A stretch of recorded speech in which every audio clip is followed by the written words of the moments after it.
নমস্কার, ক্রেজি অরিন্দম।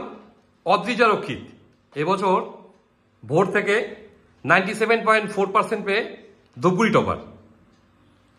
অদ্রিজার মানে জানেন কি? মাউন্টেন মন, produced or found in the mountains or hills, a name associated with goddess Durga or goddess Parvati। তা আমি মানে এই কথাটা বলার উদ্দেশ্য যে অদ্রিজার মানেটা কি সেটাও বললাম। এবং কালকে আমাকে ভোরের প্রিন্সিপাল আমাকে অজয় মুক্তা স্যার ফোন করে বললো যে এরকম অরিন্দম দা দারুণ রেজাল্ট হয়েছে, আমার এই স্কুলে অদ্রিজা পড়েছে 97.4, গুড রেজাল্ট। অদ্রিজার বাড়ি এই জায়গাটার নাম হচ্ছে সৎসঙ্গপাড়া। বাবা শিক্ষক, মা গৃহবধূ। দাদাও পড়াশোনা অসম্ভব ভালো।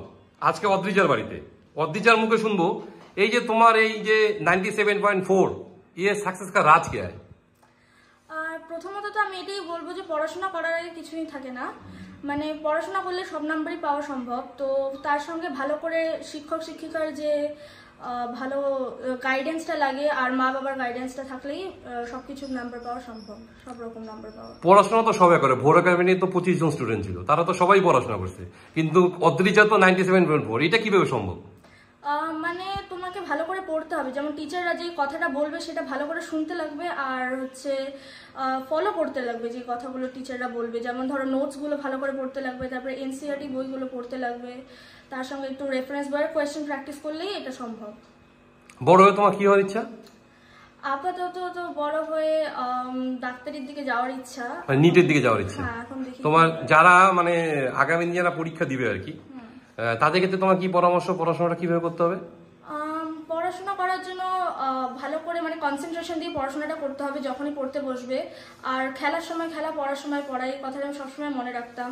যখন মানে পড়তে বসবে তখন খালি পড়ারই কথাটা যেন মনে থাকে। আর তার সঙ্গে সঙ্গে যে হোমওয়ার্ক দিবে টিচাররা সেটাকেও ভালো গুরুত্বপূর্ণ মানে ভালো মন দিয়ে করতে হবে। আর সেলফ স্টাডিটা খুব মানে খুবই ইম্পর্টেন্ট, তো সেটাও করতে হবে। খালি টিউশন পড়ার পরে এসে যেই টিউশনটা মানে যেই পড়াটা পড়ালো সেটাকে আবার রিভাইজ করা উচিত। তো এরকম করে পড়লে হয়ে যাবে ভালো। তুমি ডেইলি কত ঘন্টা পড়াশোনা করতে? আমার ফিক্স থাকতো না, আমার কেন কি টিউশন থাকতো, ধরো প্রতিদিন বিকালবেলা করে টিউশন থাকতো, তারপরে স্কুলে যেতাম আমি। তবে স্কুল থেকে এসে বাড়িতে ধরো 7টা থেকে শুরু করে 10টা অবধি পড়তাম, আর রাতে হচ্ছে 11টা থেকে 12টা 1টা অবধি পড়তাম রাতের বেলা। আচ্ছা, মোবাইলটা তো একটা খুব মারাত্মক জিনিস, কারোর কাছে ভালো কারো। মোবাইল তোমার জীবনে কিরকম ভূমিকা? মোবাইলকে আমি ভালোভাবেই ব্যবহার করতাম, মানে মোবাইলে আমি পড়াশোনা দেখতাম, মাঝে মধ্যে কোনো ডাউট থাকলে সেই ডাউটগুলো আমি দেখতাম গুগলে। তো কখনো বাজেভাবে আমি ইউজ করিনি মোবাইলটাকে। তো সেটা ইউটিউবটা তোমার কাছে কিভাবে লাগছে? ইউটিউবে যে ওয়ান শট ভিডিওগুলো থাকে অনেক ইউটিউব চ্যানেলে, সেটা খুবই মানে ইম্পর্টেন্ট আমি মনে করি, কেন কি সেখানে অনেক রকম কোয়েশ্চেনও করায়। তো ওরকম করে যদি ভালোভাবে ইউজ করা যায় তাহলে মানে ইউটিউবটা খুবই ভালো একটা প্ল্যাটফর্ম, তো সেটাই ইউজ করতে পারে। তুমি হঠাৎ করে চুজ করলে যে তুমি নিট দিবা, মেডিকেলেতে যাওয়ার ইচ্ছা। তুমি তো জানো যে প্রত্যেক বছর 14-15 লাখ ছেলে পরীক্ষা দেয়, এবং তার মধ্যে মানে পাওয়াটা মানে very very tough, toughest examination. তো সেটার জন্য নিজেকে কিভাবে প্রস্তুত করতেছো?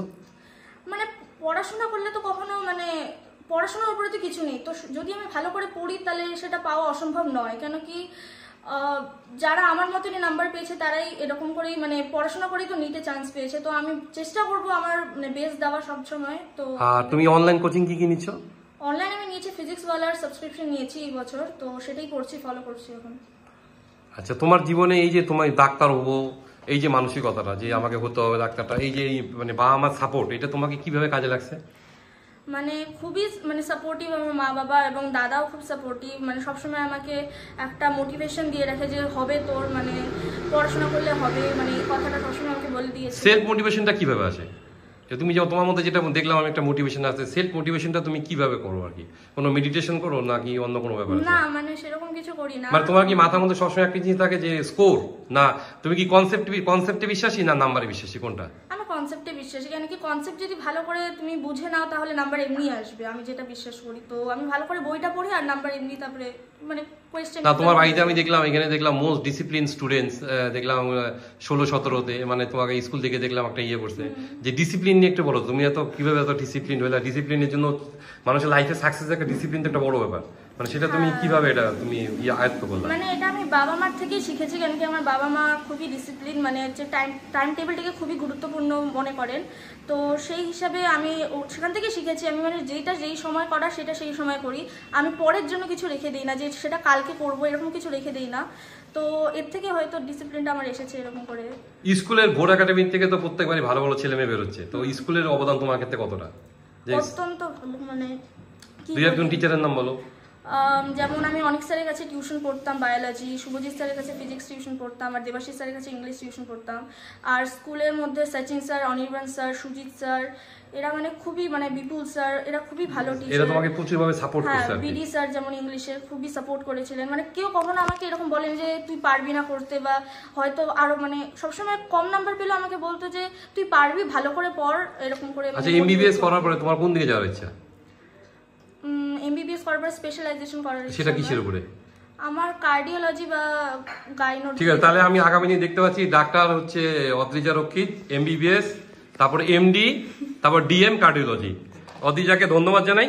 মানে আমাদের ধূপগুড়ি থেকেও কিন্তু অনেক ভালো ভালো মেয়েরা তৈরি হচ্ছে, আগামী দিনে আমাদের ধূপগুড়ির মুখ উজ্জ্বল করবে এবং ধূপগুড়ি মানুষের কাজে লাগে। অদ্রিজাকে ধন্যবাদ জানাই। আবার দেখা হবে অন্য কোথাও।